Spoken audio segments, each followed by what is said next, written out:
Story நேரம் தமிழ் வியூவர்ஸ்க்கு hi. Love beyond the கிரேவோட நெக்ஸ்ட் பார்ட்ல என்ன ஆக போகுதுன்னு இன்னைக்கு வீடியோல பார்க்கலாம். அந்த பொண்ணு சிமி எல்லார் கண்ணு முன்னாடியும் துவான்ஷுவோட வெப்பன் எடுத்து வச்சு கொன்னதோட தான் லாஸ்ட் எபிசோட் முடிஞ்சது. அவ்வளவு பேரும் ஷாக் ஆயிட்டு பாத்துட்டு இருக்காங்க. துவான்ஷு அங்க வரான். பொன்னே சிமி ரொம்ப அப்பாவி பொண்ணு மாதிரி ஒரு கோபத்துல தெரியாம பண்ணிட்டேன், இப்படி பண்ணுவேன் நினைச்சே பாக்கல, நானா கொலை பண்றதான்னு சொல்லிட்டு அழுது நடிக்க ஆரம்பிக்கிறா. துவான்ஷு பக்கத்துல என் வெப்பன் அவ்வளவு ஈஸியா யாரும் எடுக்க கூடாது, புரியுதான்னு சொல்ல என்ன மன்னிச்சிருங்க அப்படின்னு சொல்லிட்டு கால்ல விழுந்து கும்பிடுற மாதிரி சிமி நடிக்க ஆரம்பிக்கிறா. மக்கள்லாம் பயங்கரமா ஹைப்பர் ஆகுறாங்க. அந்த பொண்ணுக்கு ஹெல்ப் பண்ணுங்க, தூக்கி விடுங்க தூக்கி விடுங்கன்னு துவான்ஷுவை பார்த்து கத்துறாங்க. துவான்ஷு அவளை தூக்கி விடுறான். பின்னாடி பார்த்தா இன்னொருத்தர் நிக்கிறாரு. இந்த ஊருக்கே வந்துட்டு தலைவர் ஃபேமிலி மாதிரி அவங்களோட ஃபேமிலி தான். என்னங்க நடக்குது, பப்ளிக்கா இதுக்கு கொலை பண்ணுன்னு சொல்லிட்டு அவர் கத்த ஆரம்பிக்கிறாரு. நடந்தது நடந்து போச்சு, அந்த பொண்ணு அவசரத்துல பண்ணிட்டா, இந்த பொண்ணு பண்ணதெல்லாம் தப்பு, அரிசியை எடுக்க இடத்த பத்த வச்சிருக்கா, சோ எவ்வளவு பாதிப்பு வந்திருக்கு பாத்துக்கலாம் அப்படின்னு துவான்ஷு அங்கிருந்து எல்லாரையும் கிளியர் பண்ணிட்டு இருக்கான். துவான்ஷு நேரா ரூம்குள்ள வரான். சிமி பாக்குறா. ஆமா, இந்த வெப்பன் உங்களுக்கு எப்படி கிடைச்சது? டெலிவரன்ஸ் தானே இது பேரு அப்படின்னு கேட்க துவான்ஷு மறுபடியும் அதே கதைய சொல்ல ஆரம்பிக்கிறான். நான் ஒரு நாள் நந்துல ஒரு பாலத்துல நின்னுட்டு இருந்தேன். அங்க ஒரு பெரியவர் வந்தாரு. அந்த பெரியவர் என்ன பார்த்துட்டு, இந்த வாழை வச்சுக்கிறதுக்கு தகுதியான ஆளு நீ மட்டும் தான் சொன்னாரு. இது பேரு டெலிவரன்ஸ்னு சொன்னாரு. இது 300 வருஷமா வேற யார் கைக்கும் கிடைக்கலன்னு சொன்னாரு. அந்த 300 வருஷத்துக்கு அப்புறம் என்னதான் அது சூஸ் பண்ணிருக்குன்னு சொன்னாரு. அது மட்டும் இல்லாம இந்த டெலிவரன்ஸ் தான் உங்களுக்கு வேணும்ல, இது 300 வருஷத்துக்கு அப்புறம் என்ன மாஸ்டரா சூஸ் பண்ணிருக்கதால நீங்க மாறி மாறி என்ன பண்றதுன்னு யோசிக்கிறீங்க. இப்போ என்னோட ஹெல்ப் உங்களுக்கு தேவைப்படுது, கரெக்டான்னு கேட்க அப்புறம் பாக்கலாம் அப்படின்னு சிமி துவான்ஷுவை வெளியே அனுப்புறா. துவான்ஷு அங்க இருந்து வெளியே வரான். அப்பன்னு பார்த்து சிமி கிட்ட அந்த அசிஸ்டன்ட் பேச ஆரம்பிக்கிறான். அக்கா, ஒரிஜினல் துவான்ஷு நான் யாருன்னு கண்டுபிடிச்சிட்டேன். துவான்ஷுக்கு ரொம்ப ஒரு பெரிய எதிரி இருந்தான், அவன் தான் ஃபர்ஸ்ட் மார்க் வாங்கினான், அதனால துவான்ஷு மிலிட்டரிக்கு வந்துட்டான்னு கேள்விப்பட்டல, அதான் ஷியன்னு ஒரு பேரு. அந்த ஷியன் தான் அப்படின்னு அவனோட ஓவியத்தை காட்ட அந்த ஷியன் அரண்மனையில இருக்கான், அதையும் நமக்கு காட்டுறாங்க.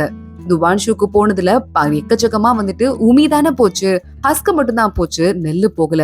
துவான்ஷு கிட்ட 20,000 வீரர்கள் இருக்காங்க, அவங்கள அப்படியே அம்போன்னு விட்டுற முடியுமா, எப்படியாவது நம்ம காப்பாத்தி தானே ஆகணும்னு சொல்ல இந்த ஷியன் இருக்கான்ல, அதாவது ஒரிஜினல் துவான்ஷுன்னு சொல்லப்படுற இந்த பையன், அந்த பையன் சொல்லிட்டு இருக்கான், இல்லங்க அவங்க நம்ம பேச்சு எதையுமே கேட்கவே இல்ல. துவான்ஷுவோட அப்பா இங்க நிக்கிறாரு. துவான்ஷுக்கு அவரோட டீமுக்கு சாப்பாடு போகணும்னு அவர் நினைக்கிறது கரெக்டான ஒரு விஷயம் தான். ஆனா இப்ப துவான்ஷு நம்ம பேச்ச கேட்காம எக்கச்சக்கமா மாறி மாறி நிறைய வேலைகளை பார்த்ததால இப்ப அவருக்கு வேணா சாப்பாடு கொண்டு போய் செட்டில் பண்ற வேலைய நான் வேணா பொறுப்புல எடுத்துக்கிறேன்னு ஷியன் சொல்றான். கோர்ட்டு கலையுது. துவான்ஷுவோட அப்பா பக்கத்துல வராரு. என் பையனை இந்த இடத்துல இருந்து தூரமா அனுப்பிட்ட, இப்ப அடுத்து என்ன பண்ணிருக்க, அவனை கொல்றதுக்கும் பிளான் போட்டுட்டேன்ட்டு ஷியன் கிட்ட திட்டிட்டு அங்க இருந்து கிளம்பி போயிடுறாரு. இங்க அந்த பைத்தியக்கார பொண்ணை எப்படி நெல் இருக்கிற இடத்துக்குள்ள விடலாம் அப்படின்னு ஒருத்தனை அரெஸ்ட் பண்ணி விசாரிச்சுட்டு அவன் அங்க இருந்து கூட்டு போறாங்க. இவன் மட்டும் அந்த பொண்ணு கூட கூட்டணி போட்டுக்கிறதுக்கு வாய்ப்பே இல்ல, வேற யாராவது இருக்கணும் கண்டிப்பா. இந்த நியூஸ நான் எல்லார்கிட்ட இருந்தும் பிளாக் பண்ணியும் அப்பயும் இங்க மட்டும் தான் நெல் இருக்குங்கிற விஷயம் வெளியே போயிருக்கு. நமக்குள்ள இருக்கிற யாரோ ஒருத்தங்க தான் இந்த விஷயத்த லீக் பண்ணணும் அப்படின்னு அந்த ஊரோட தலைவர் ஒருத்தர் இருக்கார்ல, அவர் பேரு லின்ன பாக்குறான். சார் நீங்க என்ன நினைக்கிறீங்க அப்படின்னு பேசிட்டு இருக்கான். அப்ப அங்க இருக்கிற மத்த கமாண்டர்ஸ் எல்லாம் பாதுகாப்பா எதிரிங்க முகாம்ல நம்மளோட சாப்பாடு இருக்கு, அதை எப்படியாவது எடுத்துட்டு வரணும், இல்லனா பெரிய தொந்தரவா போயிரும், இன்னும் கொஞ்ச நாளைக்கு கூட நம்ம கிட்ட சாப்பிடறதுக்கு எதுவும் இல்லையே அப்படின்னு துவான்ஷு பேச ஆரம்பிக்கிறான். ஆனா அதே நேரத்துல அவனோட ரூம்குள்ள சிமி உள்ள வந்திருக்கா. அவன் ரூம்ல கொஞ்சம் ஃபிளவர்ஸ் எல்லாம் வச்சுட்டு அந்த பக்கமும் இந்த பக்கமும் சுத்தி பாத்துட்டு இருக்கா.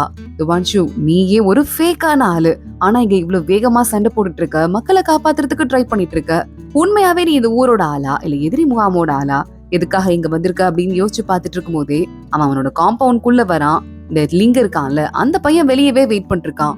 தளபதி, உங்ககிட்ட கொஞ்சம் தனியா பேசணும், நம்ம ஆர்மியில நீங்க எடுக்கிற எல்லா முடிவும் உங்களுக்கு அப்புறம் தான் வெளியே போறதுக்கு வாய்ப்பு இருக்கு, ஒரு சில முடிவை நீங்க எடுக்காமலே மனசுக்குள்ளே வச்சிருந்தா கூட அது கூட வெளியே போகுதுன்னா அப்படின்னு கேட்க லிங்க பார்த்து துவான்ஷு, அப்போ நான் தான் வந்துட்டு எதிரிங்க கிட்ட எல்லாத்தையும் போட்டு கொடுக்குறேன், நான் தான் அந்த ஸ்பைன்னு நினைக்கிறியா அப்படின்னு சொல்லிட்டு கேட்க ஆரம்பிக்கிறான். இதெல்லாம் உனக்கு எப்படி தெரிஞ்சது, உனக்கு எல்லாம் மறந்து போன மாதிரி நடிக்கிறியா துவான்ஷு கேட்க, இல்ல எப்படி தெரிஞ்சதுன்னு எனக்கு தெரியல, நான் யாருங்கிறது எனக்கு சரியா தெரியல, ஜஸ்ட் எனக்கு டவுட் வந்துச்சுன்னு லிங்க சொல்ல, நீ யாருன்னே உனக்கு தெரியல, நீ ஸ்பையாலியான்னு கூட உனக்கு தெரியாது, ஆனா எந்த மூஞ்ச வச்சுட்டு என்ன பார்த்து கேள்வி கேக்குற, உனக்கு இருக்கிற தைரியத்துக்கு நான் உனக்கு என்ன பண்ணலாம்னு சொல்லிட்டு துவான்ஷு கேட்க ஆரம்பிக்கிறான். இல்ல ஜஸ்ட் டவுட் இருந்தது, அததான் கிளியர் பண்ணிக்கிறதுக்கு ஆசைப்பட்டேன்னு சொல்ல, ஒருவேளை இந்த இடத்துல இருந்து நான் கெட்டவனா இருந்தா கூட உங்க எல்லாரையும் கொண்டுட்டு நான் மட்டும் தனியா அங்கிருந்து போக முடியாது, சோ நான் ஸ்பையா இருப்பேங்கிற கவலையை விட்டுட்டு வேலையை பாருன்னு துவான்ஷு அங்க இருந்து அவனை திட்டி அனுப்புறான். ரூம்குள்ள வரான். வந்து பார்த்தா சிமி வச்சிருந்த ஃபிளவர்ஸ் எல்லாம் உள்ள இருக்கு. ஃபிளவர் எப்படி உள்ள வந்துச்சு, யார் ரூம்குள்ள வந்தான்னு ஸ்கேன் பண்ண ஆரம்பிக்கிறான். பூவை தொட்டு பாத்துட்டு இருக்கான். உடனே அத பக்கத்துலயே உட்காந்துட்டு சிமி பாத்துட்டு இருக்கா. பரவாயில்ல, ரொம்ப அறிவாளிதான். ஒரு சின்ன பூ வச்சேன், அத கூட ரூம்குள்ள வந்ததும் கரெக்டா கண்டுபிடிச்சிட்டான். சிரிக்கிறான். நான் உள்ள இருக்கிறது கூட அவனுக்கு தெரியுது போலன்னு யோசிக்கிறா. துவான்ஷு நேரா குளிக்கிறதுக்கு போறான். சட்டை கல்றான். முதுகுல நெஞ்சிலன்னு ஒரே தழும்பு காயமா இருக்கு. இவன் என்னதான் பண்ணான்? இவனுக்கே இவ்ளோ தழும்பும் காயமும் இருக்குன்னு சொல்லிட்டு துவான்ஷுவ சுத்தி சுத்தி போயிட்டு குளிக்கிறவன எட்டி பாத்துட்டு இருக்கா சிமி. துவான்ஷுக்கு திடீர்னு யாரோ தனியா ஊத்து ஊத்து பாக்குற மாதிரி ஒரு ஃபீலிங்கா இருக்கு. ஷை ஃபீலிங்கா இருக்கு. சட்டையை எடுத்து வேகமா போட்டுட்டு இந்த பக்கமும் அந்த பக்கமும் சுத்தி பாத்துட்டு கட்டில்ல போய் உட்காடுறான்.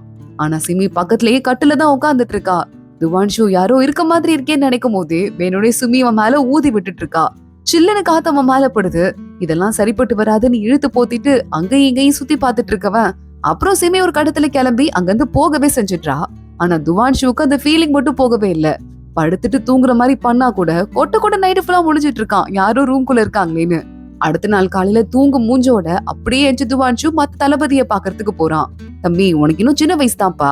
எங்க மேல நம்பிக்கை வச்சு நைட் எல்லாம் தூங்கு, நாங்க நைட் எல்லாம் பாத்துக்கிறோம், நீ காலைல பாத்துக்கோன்னு சொல்ல துவான்ஷு இல்ல அதெல்லாம் ஒண்ணும் இல்ல, ஊத்தளபதி நீங்க இங்க பொறுப்பெடுத்துட்டு இங்க இருங்க, நாங்க சாப்பாடு எடுக்கிறதுக்காக நான் லிங்க கூட்டிட்டு வெளியே போறேன்னு சொல்ல நான் போறேன் லிங்க கூட்டிட்டு வெளியே சாப்பாடு எடுக்கிறதுக்கு, நீ போகாதன்னு அவர் திட்டுறாரு. எனக்கு நம்பிக்கையா ஒரு ஆள் இங்க இருக்கணும், அவங்க இருந்தாதான் எனக்கு கரெக்டா இருக்கும், அதனாலதான் உங்களை நான் விடுறேன், பிளீஸ் நானும் லிங்கும் போயிட்டு வரோம் அப்படின்னு துவான்ஷு லிங்க கூட்டிட்டு கொஞ்சம் ஆளுங்களை கூட்டிட்டு கிளம்புறான். இப்ப அவங்க ரகசியமா தான் அட்டாக் பண்ண போறாங்க. எந்த இடத்துல எதிரி முகாம்கள் சாப்பாடெல்லாம் புடுங்கி வச்சிருக்கோ அங்க சண்டை நடக்க ஆரம்பிக்குது. லிங்கு பாத்துட்டே இருக்கான். அவனுக்கு திடீர்னு தலையெல்லாம் சுத்துற மாதிரி ஆகுது. துவான்ஷு கூப்பிடுறான், வாடா சண்டை போடணும்ட்டு. லிங்கு கொஞ்ச நேரம் தலையை புடிச்சிட்டு பழசெல்லாம் ஞாபகம் வருதுன்னு நின்னுட்டு இருக்கான். அப்புறம் அவனும் உள்ள வந்து அரிசி இருக்கிற வண்டியெல்லாம் புடிச்சிடுறான். உள்ள அரிசி இருக்கு நம்ம பல்ல காட்டிட்டு லிங்க சொல்ல துவான்ஷு பாக்குறான் யாரும் ரகசியமா அட்டாக் பண்ண ஆரம்பிக்கிறாங்க. வேகமா லிங்க காப்பாத்தி கீழே விழுந்துட்டு அவன் எட்டி பார்த்தா தூரமா இருந்து எக்கச்சக்கமான ஆளுங்க இவங்கள அட்டாக் பண்றாங்க. நம்ம எடுக்க வரும்னு தெரிஞ்சிருக்கு, வேணும்னே யாரோ போட்டு கொடுத்திருக்காங்க, அதனாலதான் நம்ம ரகசியமா அட்டாக் பண்றாங்கன்னு சொல்லிட்டு துவான்ஷு பாத்துட்டே இருக்கான். எக்கச்சக்கமான ஆளுங்க வராங்க. உயிரோட இருக்கிறவங்க எல்லாம் வாங்க சண்டை போடலாம் அப்படின்னு கூப்பிட துவான்ஷுவோட டீம்ல கொஞ்சம் பேர் தான் இருக்காங்க. ஆனா ஆப்போசிட் டீம்ல எக்கச்சக்கமான ஆளுங்க இருக்காங்க. எப்படி பார்த்தாலும் துவான்ஷு டீமால ஜெயிக்கவே முடியாதுங்கிற நிலைமை தான் அங்க இருக்கு. கரெக்டா துவான்ஷு மேல கூட அடிபட்டு ரத்தமா கொட்ட ஆரம்பிக்குது. அந்த நேரம் பார்த்து ஆயிரக்கணக்குல லட்சக்கணக்குல காக்காவா பறந்து வந்துட்டு இருக்கு அந்த இடத்துல. ரெண்டு டீம்காரங்களும் பயந்து போய் பாத்துட்டு இருக்காங்க. முழுக்க இருட்டி போயிடுது. அந்த இடத்துல காக்கா பறந்து பறந்து ஒரு பெரிய வளையம் மாதிரி உருவாயிட்டு அதுல இருந்து மட்டும் பயங்கரமா வெளிச்சம் வர ஆரம்பிக்குது. பார்த்தா அதுல ஒரு பொண்ணு கையில ஒரு பெரிய விளக்கோட அதுக்கு ஒரு குச்சி ஒண்ணு வச்சுட்டு அந்த குச்சியில ஒய்யாரமா உட்கார்ந்துட்டு இருக்கா. நமக்கு தெரியும் இது ஆத்ம உலகத்தோட ராணி சிமி அப்படின்னு. மத்த அத்தனை பேரும் அசந்து போய் பாத்துட்டு இருக்காங்க இங்க என்ன நடக்குதுன்னு. சிமி முகத்துல துணிய போட்டே பேச ஆரம்பிக்கிறா. அங்க ஒருத்தன் சாகும்போது என் டீமை காப்பாத்துங்க அப்படின்னு அவனோட ஒப்சஷன் எல்லாம் எனக்கு சக்தியா கொடுத்து செத்து போயிட்டான். அவனுக்கு கொடுத்த வாக்க நிறைவேற்றுறதுக்காக தான் இந்த இடத்துக்கு நான் வந்திருப்பேன்னு சொல்ல துவான்ஷுவோட ஆளுங்கெல்லாம் இந்த பொண்ணு நம்மள காப்பாத்த வந்திருக்கான்னு சொல்லிட்டு இருக்காங்க. துவான்ஷு பாக்குறான், சிமி ரொம்ப நடிக்காத அப்படின்னு சொல்றான். சிமி உடனே முதுகுல இருந்து அந்த துணியை எடுத்துடுறா. நிறைய தப்பு பண்ணிட்டீங்க அப்படின்னு எதிர் டீமை பாத்துட்டு இருக்க. எதிர் டீம் இதோ மேஜிக்கா இருக்கு, வாங்க சண்டை போட்டு போலாம் அப்படின்னு அங்க இருந்து கிளம்புறாங்க. சிமி கண் பார்வையதான் காட்டுறா. நான் என்ன உங்ககிட்ட பெர்மிஷன் கேட்டுட்டு இருக்கேன்னு நினைச்சீங்களா? உத்தரவு கொடுத்தேன் அவங்கள அட்டாக் பண்ணுன்னு சொல்லிட்டு கண் பார்வையவ காட்ட இந்த காக்காங்கெல்லாம் பறந்து போய் எதிரி டீமை அட்டாக் பண்ணுது.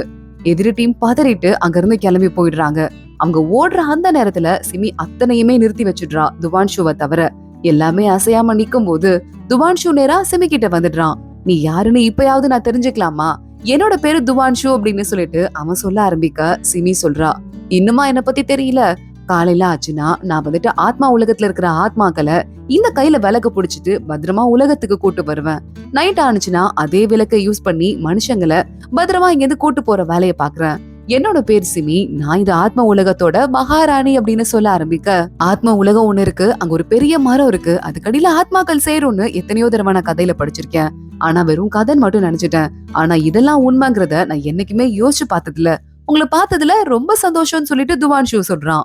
துவான்ஷுவ அப்படியே மேல ஏத்தி, நான் சொல்ற எல்லா ஹெல்ப்பையும் நீ எனக்கு பண்ணி ஆகணும், நான் ஒன்ன அப்ப காப்பாத்துறேன் அப்படின்னு சொல்லிட்டு இருக்க. ஓ அப்படியா, சரி ட்ரை பண்ணலாம் அப்படின்னு துவான்ஷு சொல்றான். உன்னை பார்த்தா என்கிட்ட கெஞ்சி கேக்குற மாதிரியே தெரியல, பயம் இருக்கிற மாதிரியே தெரியலன்னு சிமி சொல்றா. கெஞ்சி கேக்குற மாதிரி தெரியலையா? என் மூஞ்சில ஆட்டிடியூட் சரியில்லை, மத்தபடி நான் ரொம்ப கெஞ்சி கேக்குறேன்னு துவான்ஷு இன்னும் நக்கலாவே பேசிட்டு இருக்கான். சிமி அவனை வேகமா பறக்க விட்டுடுறா. நீ திரும்பி வா அப்ப பாக்கலாம், நீ வீட்டுல வெயிட் பண்ணுன்னு துவான்ஷு சொல்லிட்டு இருக்கான். மறுபடியும் எல்லாரும் அசைய ஆரம்பிக்கிறாங்க. துவான்ஷு லிங்க போய் தொட லிங்க வேகமா துவான்ஷுவையே அட்டாக் பண்றதுக்கு வந்துட்டு இருக்கான். இல்ல யாரோ நினைச்சிட்டேன், நான் பயந்து போயிட்டேன்னு சொல்ல துவான்ஷு வா இங்க இருந்து போலான்னு கூப்பிட்டு இருக்கான். இந்த நேரத்துல சிமி அவளோட பாடியை மட்டும் விட்டு போயிருக்கா. இந்த அக்கா எப்ப பாரு தூங்கிட்டே இருக்காங்கன்னு சின்னு அங்க வந்து போத்தி விட்டுறதுக்கு ட்ரை பண்றான். ஜெயிரு டோக்கன் போட்டிருப்பாங்க, அது எங்க போச்சு, காணா எதுவும் போச்சான்னு தேடிட்டு அங்க இருந்து போயிட்டு இருக்கான். அந்த நேரத்துல அந்த சாங்குன்னு ஒரு பொண்ணை கொன்னான்ல, அந்த பையன் வந்து இவளோட உண்மையான முகத்தை பாக்குறான். இது சிமியோட முகமே இல்ல, அவ ஆத்மா பூந்ததால முகம் மாறி இருக்கு. இந்த பொண்ணு யாருங்கறத நம்ம கண்டுபிடிச்சிட்டோம்னா சிமிய கண்ட்ரோல் பண்றது ரொம்ப ஈஸி ஆயிடும் அப்படின்னு சொல்லிட்டு அவன் அங்க இருந்து போயிட்டு இருக்கான். இங்க மறுபடியும் சாப்பாடெல்லாம் எடுத்துட்டு நம்ம துவான்ஷுவோட டீம் வந்துடுறாங்க. தளபதி பாத்துட்டு துவான்ஷு உனக்கு அடிபட்டிருக்கா அப்படின்னு கேட்க சின்ன காயம்தான், பெரிய பிரச்சனை கிடையாதுன்னு சொல்லிட்டு நான் உங்களுக்கு ஒரு முக்கியமான விஷயத்த சொல்ல போறேன். லிங்க் இருக்கான்ல, அவனை அரெஸ்ட் பண்ணுங்க, போய் ஜெயில வைங்க, விசாரணையை அப்புறம் பாத்துக்கலாம், இவன் தான் சீக்கிரட் எல்லாம் ரீவீல் பண்றான்னு நினைக்கிறேன்னு துவான்ஷு சொல்ல என்ன சொல்றேன்னு தளபதி திட்ட ஆரம்பிக்கிறாரு. ஏன்னா அங்க இருக்கிறவங்க என்ன கொல்ல கூடாது, கொல்லாம புடிச்சிட்டு போகணும்னு நினைச்சாங்க. அதே மாதிரி இன்னொரு ஆள் சாக கூடாதுன்னு அவங்க நினைச்சாங்கன்னா அது இந்த லிங்க் தான். அவனதுக்கு அவங்க கொல்லாம பிடிக்கணும்னு நினைக்கணும், இதுல ஏதோ ஒண்ணு இருக்குல்ல அப்படின்னு துவான்ஷு சொல்லிட்டு இருக்கான். இங்க மறுபடியும் ஆத்மா வந்துருது. சிமி எந்திரிக்கிறா. சிமி உருவம் எப்ப வந்தாலும் ஜெயிரு டோக்கன் வந்துரும்ல. குட்டி சின்ன வந்து பாக்குறான். இவ்வளவு நேரம் அந்த டோக்கன் இல்ல, இப்ப எப்படி அக்கா கிட்ட வந்ததுன்னு யோசிச்சுட்டு அவன் அங்க இருந்து கிளம்புறான். இங்க சிமி நேரா கிளம்பி நம்ம துவான்ஷுவை பாக்கிறதுக்கு தான் போயிட்டு இருக்கா. அதுக்குள்ள துவான்ஷுட்ட அசிஸ்டன்ட் பொண்ணு வந்து இந்த மருந்து போட்டுக்கோங்க, நான் போட்டு விடவான்னு கேக்குறா. சின்ன காயம்தான், நானே பாத்துக்கிறேன் துவான்ஷு அந்த பொண்ணு அங்க இருந்து வெளியே அனுப்பிடுறான். மருந்து போட்டுக்கலாம்னு சொல்லிட்டு சட்டையை கட்டிட்டு கைய கட்டுற அந்த நேரத்துல யாரோ உள்ள வர மாதிரி தெரியுது. துவான்ஷு டக்குன்னு சட்டை எடுத்து போடுறான். சிமி உள்ள வரா. நான் ஏற்கனவே எல்லாத்தையும் ஒட்டு மொத்தமா பாத்துட்டேன், இதுக்கு மேல நீ என்கிட்ட எதையும் மறைக்க வேண்டாம் அப்படின்னு சொல்ல ஏமானத்தை நான் காப்பாத்திக்கிறேன் அப்படின்னு துவான்ஷு அவன் பாட்டுக்கு சட்டையை போட்டுட்டு இருக்கான். அவன் வந்துட்டு எப்படி அந்த வால் வந்ததுன்னு கேட்டு சிமி மறுபடியும் அந்த தப்ப பண்ணிடுறா. நான் நந்துல ஒரு பாலத்துல நின்னுட்டு இருந்தேன்னா அங்க ஒரு பெரியவர் வந்தாரான்னு அதே கதையவே ஆரம்பிக்கிறான். நான் அந்த கதையை கேட்கல. 18 வயசுக்கு முன்னாடி நீ துவான்ஷு அடையாளத்தை எடுக்கிறதுக்கு முன்னாடி உனக்கு என்ன நடந்தது, நீ துவான்ஷு கிடையாதானு கேட்க, இல்லையே நான் துவான்ஷு தான் இவன் நக்கலா பேசிட்டு இருக்கான். சிமி அப்படியே அவனை பறக்க விட்டு அவன் கழுத்தை நெரிக்கிற மாதிரி மந்திரம் போட ஆரம்பிக்கிறா.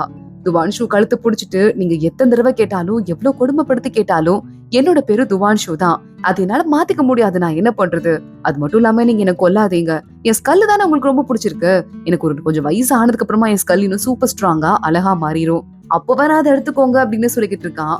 சரி ஓகே, நான் மட்டும் ஒரு டீல் போட்டுக்கிறதுக்கு தான் வந்திருக்கேன், வந்து உக்காருன்னு சொல்ல நீ ஏன் நான் உன்னை அட்டாக் பண்ணதுக்கு என்கிட்ட சண்டையே போடலன்னு சிமி கேக்குறா. சண்டை போடுறதா, என்னதான் என்கிட்ட சக்தி இருந்தா கூட, அதாவது வலு இருந்தா கூட அதெல்லாம் வலு இருக்கிற இன்னொருத்தவங்க கூட வின் பண்ணலாம், பவர் வச்சிட்டு இருக்க உங்களை மாதிரி ஆளுகிட்ட நான் எப்படி வின் பண்ண முடியும்னு கேக்குறான். பரவாயில்ல, அறிவாளிதான், ஆனா நீ எனக்கு என்ன பண்ற, உன்னோட ஒரு சென்ஸா எனக்கு கடன் கொடுக்குற, 10 நாள் அந்த சென்ஸ் நான் உனக்கு திரும்ப கொடுத்துடுறேன், ஆனா அதுக்கு பதிலா உனக்கு வேண்டிய ஆசைய நிறைவேற்றுவேன்னு சொல்ல, அப்போ அது நான் 10 நாளும் என்கிட்ட இந்த சென்ஸ் இருக்காதான்னு துவான்ஷு கேக்குறான். ஆமா இருக்காது, அதே மாதிரி நீ ஹெல்ப் கேக்குறதும் ஏதோ சாகுற நிலைமையில இருக்க, அந்த சாவுல இருந்து உன்னை காப்பாத்துறதுக்கு கேட்டா நான் ஹெல்ப் பண்ணுவேன், ஆனா அந்த போர்ல ஜெயிச்சு கொடுக்கணும், எதிரிங்களே அழியணும்னு உலகத்தையே மாத்துற மாதிரி ஹெல்ப் எல்லாம் என்கிட்ட கேட்க கூடாது, என்ன சொல்றேன்னு கேட்க நான் அதுக்கு நோ சொன்னா என்ன பண்ணுவீங்கன்னு துவான்ஷு கேட்டுட்டு இருக்கான். சிமி அப்படியே அவனை தூக்கி பறக்க விட்டு கட்டில் மேல தள்ளி அவன் மேல ஏறி உட்காந்துட்டு இருக்கா. இவ்வளவு தூரம் வந்துட்டோம், இப்ப போய் நோ சொல்லுவியான்னு கழுத்தை நெரிக்கிறதுக்கு போயிட்டு இருக்கா. இந்த போஸ் கொஞ்சம் ஓவரா இருக்க மாதிரி இல்ல, கொஞ்சம் உட்காந்து பேசலாமா அப்படின்னு துவான்ஷு கேக்குறான். ஏன் இந்த போஸ்க்கு என்ன குறைச்சுன்னு சொல்லிட்டு அவன் நக்கலா பேசிட்டு இருக்கும் போதே துவான்ஷுவோட அசிஸ்டன்ட் இருக்கான ஒரு பையன், அவன் உள்ள வந்துடுறான். இந்த 2 பேரும் இந்த நிலைமையில பாத்துட்டு அதிர்ச்சி ஆயிட்டு பேசுறதுக்கு வார்த்தை இல்லாம அவன் வெளியே ஓடி போயிட சிமி பாத்துட்டு சிரிக்க ஆரம்பிக்கிறா. துவான்ஷு என் மானமே போச்சே நினைச்சிட்டு இருக்கான். அப்ப அந்த பையன் வெளியே போயிட்டு கரெக்டா அப்ப துவான்ஷுவை லவ் பண்றால அந்த பொண்ணு வேற அந்த பக்கமா தான் சுத்தி வந்துட்டு இருக்கா. டேய் நான் மாஸ்டருக்கு சாப்பாடு கொடுக்க போறேன்னு, தயவு செஞ்சு இந்த பக்கம் போயிடாத, உனக்குதான் ஹார்ட் பிரேக் ஆயிடும்னு சொல்லிட்டு அவன் வேகமா அவகிட்ட இருந்து சாப்பாடை புடுங்கிட்டு அவனே வாயில போட்டு தின்னுட்டு இப்ப சாப்பாடு இல்ல, ஒழுங்கா இங்கிருந்து போயிடுன்னு அவளை காப்பாத்தி விட்டுட்டு இருக்கான். ஆனா சிமி அதுக்குள்ள லாக் போட்டுடுறா. நான் சொல்றதை கேப்பியா மாட்டியான்னு கேட்க, என்கிட்ட டெலிவரன்ஸ் இருக்கு, அதுக்காக தான் வந்திருக்கீங்க, டெலிவரன்ஸாலதான் உங்களுக்கு வேலையாகணும், அந்த 5 சென்ஸுமே இல்லாம நீங்க வாழ்றது எனக்கே ஃபீலிங் ஆதா இருக்குன்னு சொல்ல, சாதாரண மனுஷங்களுக்கு தான் அந்த 5 சென்ஸ் ரொம்ப முக்கியம், ஆனா எனக்கு அதை பத்தி எந்த ஃபீலிங்ஸும் கிடையாது, என்னை பத்தி நீ ஒன்னும் ஃபீல் பண்ண தேவையில்லைன்ட்டு சிமி கடுப்பாயிட்டு இருக்கா. துவான்ஷு பாக்குறான், உங்களை பத்தி ஃபீலிங்கா இருக்குன்னு சொல்லல, என்ன பத்தி ஃபீலிங்கா இருக்குன்னு சொன்ன, என்ன பண்றது, எனக்குன்னு பார்த்து இப்ப வரைய எந்த ஆசையும் இல்ல, என்னோட ஆசையெல்லாம் நானே நிறைவேற்றிக்கிற ஆளு, அடுத்தவங்க கிட்ட கேட்டு வெயிட் பண்ற ஆள் கிடையாதுன்னு சொல்ல, யோசிச்சு சொல்லுன்னு சிமி அங்க இருந்து கிளம்புறா. துவான்ஷு அவ சட்டை கைய புடிச்சிட்டு விட மாட்டிக்கிறான். இந்த சட்டை தான் உங்க காலத்து ஸ்டைலா, உங்களுக்கு என்ன வயசு அப்படின்னு கேட்டுட்டு இருக்கான். அப்படியா, ஒரு 400-500 வருஷத்துக்கு முன்னாடி இருக்க கல்லறையை ஓபன் பண்ணி பாரு, அப்போ என்ன ஸ்டைல்னு உனக்கு தெரியும்னு சிமி சொல்றா. அப்போ உங்களுக்கு 500 வயசா இல்ல 400 வயசான்னு கேட்டுட்டு அவ சட்டையை பிடிச்சவன் இழுக்க அங்க இருந்து சிமி பறந்து மறைஞ்சு போயிடுறா. இவன் விடமாட்டான் போலயே அப்படின்னு சிமி நேரா ரூம்குள்ள போயிட்டு துவான்ஷுவோட ரூம்குள்ள படுத்துட்டு இருக்கா. எனக்கு உன்னை விட்டு போக மனசுல, அதான் உன் பெட்லயே படுத்துட்டு இருக்கேன், தூங்க ரெடியான்னு கேட்க துவான்ஷு கொஞ்சமும் யோசிக்காம அவ பக்கத்துல தலைவாணிய போட்டு படுத்துட்டு இருக்கான். சிமி பாக்குறா, உன் பக்கத்துல ஒரு ஆத்மா இருக்கு, 400 வயசு ஆத்மா, அது நினைச்சு உனக்கு பயமா இல்லையான்னு கேட்க, பயந்து நான் என்ன பண்ண போறேன், டெய்லி தான் சாப்பிட வரலாம், எப்ப வேணா வரலான்னு சொல்லிட்டு துவான்ஷு பக்கத்துல படுத்து தூங்கவே ஆரம்பிச்சிடுறான். எப்படா ஒருத்தனுக்கு படுத்தோடனே தூக்கம் வரும், இவெல்லாம் மனுஷனான்னு சொல்லிட்டு சிமி யோசிக்க ஆரம்பிக்கிறா. இங்க லிங்கு கிட்ட அடுத்து ஒரு தளபதி போறாரு. லிங், நீ கவலைப்படாத, என்ன நடக்குது நான் யோசிச்சு பாக்குறேன், சீக்கிரமா உன்னை காப்பாத்த வழி பண்றேன் அப்படின்னு சொல்லிக்கிட்டு இருக்காரு. இங்க இன்னொரு பக்கம் சிமி கிட்ட சின்னு வந்துடுறான். அக்கா இங்க பாரு, ஃப்ரீயா அரிசி கொடுத்தாங்க எல்லாருக்கும், நான் வாங்கிட்டு வந்துட்டேன், நீ நிறைய தடவை சாப்பிடும் போது எனக்கு வேணும், நீ கம்மியா சாப்பிடுறல, இனிமே அந்த மாதிரிலாம் நடக்காதுக்கா அப்படின்னு சொல்ல, சரி பரவாயில்ல, அப்ப இவங்களுக்கு உனக்கு ரொம்ப பிடிச்சிருந்ததுன்னா இவங்களோடய போடா, பின்னாடி வராதுன்னு சொல்லிட்டு சிமி அவனை கழட்டி விடுறா. இல்ல அதெல்லாம் முடியாதுன்னு சொல்லிட்டு லின்னு இருக்கார்ல, அவர் ரொம்ப நல்லவருக்கா அப்படின்னு சின்னு சொல்லிட்டு இருக்கான். அவர் போய் பாத்துட்டு வர அங்க இருந்து கிளம்ப ஆரம்பிக்கிறான். அப்போன்னு பார்த்து அந்த லின்னோட ஃபேமிலி இருக்காங்கல்ல, அவங்க ஃபேமிலியோட மித்த ஆளுங்க எல்லாம் எதிரிங்க கிட்ட மாட்டிருக்காங்க. அவங்கள கூட்டு வந்து அவங்கள கொன்றுவோம், சாப்பாடையா கொண்டு வரன்ட்டு லின்ன மிரட்டுறதுக்கு எதிரி நாட்டு ஆளுங்க வந்திருக்காங்க. அந்த அபோர்ச்சின்னு இருப்பான்ல, அவனோட தலைமையில நம்ம எல்லாரும் துவான்ஷுல இருந்து லின்னுல இருந்து எல்லாரும் எட்டி பாத்துட்டு இருக்காங்க. அங்க இருந்து இந்த பெரியவர் பேசுறாரு, நீ கவலைப்படாதப்பா, நாங்க வந்துட்டு நல்லதான் கடைசி வரைய நினைச்சிருக்கோம், நீயும் நாட்டுக்கு நல்லது பண்ணிட்டு அதனால அந்த வீரத்தினால எங்களுக்கு ஒரு ஆபத்து வருதுன்னா அது எங்களுக்கு ஒரு ஆபத்தே கிடையாது, நாங்க சாகிறதுக்கு ரெடி ஆயிட்டோம்னு சொல்றாரு. அவர் அப்படியே இந்த ஒட்டுமொத்த குடும்பத்தையும் கொண்டு போட்டுடுறாங்க. லின்னு கதறி அழுதுட்டு இருக்கான். 23 பேர் லின்னு குடும்பத்துல கொண்டு போட்டிருக்கீங்க, என்னைக்கும் நாங்க மறக்க மாட்டோம், பழி வாங்குவோம் துவான்ஷு நினைக்கிறான். ஆனா லின்னு பாவமா கதறி அழுதுட்டு இருக்க அந்த இடத்துக்கு துவான்ஷு வந்துடுறான். 23 பேருக்குமே நல்லடக்கம் பண்றதுக்கு ஏற்பாடு பண்ணியாச்சு. ஆனா இந்த இடத்துல ஒரு ஸ்பை ஒருத்தன் உள்ள நுழைஞ்சிட்டான், அவனை பிடிக்கணும் அப்படின்னா நீங்க தான் ஹெல்ப் பண்ணணும், ஏன்னா உங்களை மட்டும் தான் நாங்க கம்ப்ளீட்டா அந்த இடத்துல நம்ப முடியும் லின்னு கிட்ட துவான்ஷு பேச ஆரம்பிக்கிறான். நாளைக்கு ஒரு போட்டி மாதிரி வைக்கலாம், அதுல இந்த லிங்க் இருக்கான்ல, அவன் ஒரு வேலை எதிரி நாட்டு ஆளா ஸ்பையாங்கிறத அவன் சண்டை போட்டி காட்டி கொடுத்துரும் நமக்கு, நீங்க அதுக்கு ஏற்பாடு பண்ணணும்னு சொல்ல, நீங்க இவ்வளவு நம்புறீங்க, நான் ஏற்பாடு பண்றேன்னு லின்னு சொல்லிடுறான். அன்னைக்கு நைட்டு துவான்ஷு வீட்டுக்கு கிளம்பி போயிட்டு இருக்கான். அப்ப கூடவே சிமி வந்துடுறா. நாளைக்கு செம்ம என்டர்டெய்னிங்கான ஒரு வேலை இருக்கு, வந்து பாருன்னு துவான்ஷு சொல்றான். அடுத்த நாள் லிங்கு கூட எல்லாரு கூடயும் போட்டி நடக்க ஆரம்பிக்குது. லிங்கு ஒருத்தங்க கூடயா வின் பண்ணிட்டு இருக்கான். சிமி எங்க வரா, அவ்வளவு வேடிக்கை பார்த்துட்டு இருக்கா. துவான்ஷு வெயிட்னு சொல்லிட்டு அங்க போய் லின்னு பக்கத்துல உட்காந்துக்கிறான். அப்ப அந்த லின்னு சொல்றான், எல்லா போட்டியிலயும் லிங்கு ஜெயிச்சுட்டே இருக்கான், அதனால அவன் கரெக்டா எந்த இடத்துக்காரங்கிறத நம்மளால கண்டுபிடிக்க முடியல. ஆனா எதிரிங்க ஊர்ல கண்ணை கட்டிட்டு விளையாடுற ஒரு கேம் இருக்கு, அதை அவன் விளையாடுறானான்னு பாக்கலாம், இவன் கண்ணை கட்டி விடுங்கன்னு சொல்ல அதுவும் கரெக்ட் தான், அப்படியே செய்யலாம்னு சொல்லிட்டு பொறுமையாருன்னு சிமி கிட்ட இவனுக்கு கண்ணை கட்டி விட சொல்றான். இவனுக்கு கண்ணை கட்டுறாங்க. லிங்கானா அந்த போட்டிலையும் ஜெயிச்சிடுறான். எப்படி ஒருத்தனுக்கு இவ்வளவு திறமை இருக்கும், இவன் எதிரி நாட்டுக்காரன் தான் போலயேன்னு அத்தனை பேரும் பாத்துட்டு இருக்க துவான்ஷு வந்துடுறான். எதிரி நாட்டுக்காரங்க யாருன்னு தெரியற நேரம் நமக்கு வந்துருச்சு. இதோ இங்க இருக்காருன்னு லிங்க காட்டாம அந்த ஊர் தலைவர் லின்னு இருக்கான்ல, அவனை காட்டி இவர்தான் அதுன்னு சொல்லிட்டு, இந்த இடத்துல கண்ணை கட்டி விளையாடுற ஒரு போட்டி இருக்குன்னு எங்க ஊர்ல யாருக்குமே தெரியாது, அத நீங்க சொல்லிருக்கீங்க, இங்க இருக்கிற ஸ்பை யாருன்னு நான் இத்தனை நாளா யோசிச்சுட்டே இருந்தேன், அது ஒரு வழியா கண்டுபிடிச்சிட்டேன், நீதான்டா அந்த ஸ்பைன்னு சொல்லிட்டு இருக்க. வேகமா துவான்ஷுவோட கழுத்துல கத்தி வச்சுட்டு லின்னு அங்க இருந்து இழுத்துட்டு போக பாக்குறான். சிமி எங்க வரா, சொன்ன மாதிரியே ரொம்ப இன்ட்ரெஸ்டிங்கா போயிட்டு இருக்கு.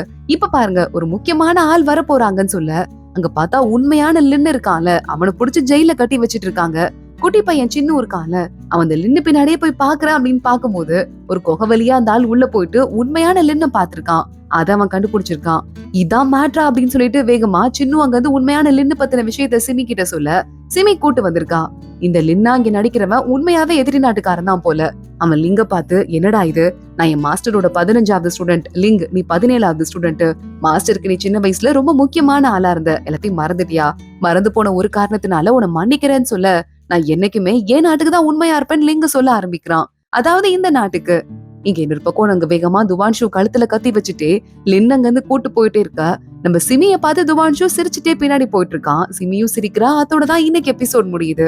அடுத்தடுத்து என்ன ஆக போகுது தொடர்ந்து பார்க்கலாம். இந்த வீடியோவை லைக் பண்ணிக்கோங்க, மறக்காம நம்ம சேனலுக்கு சப்ஸ்கிரைப் பண்ணிட்டு பெல் ஐக்கானையும் கிளிக் பண்ணிக்கோங்க. அடுத்த வீடியோல பார்க்கலாம். அது வரையும் பாய்.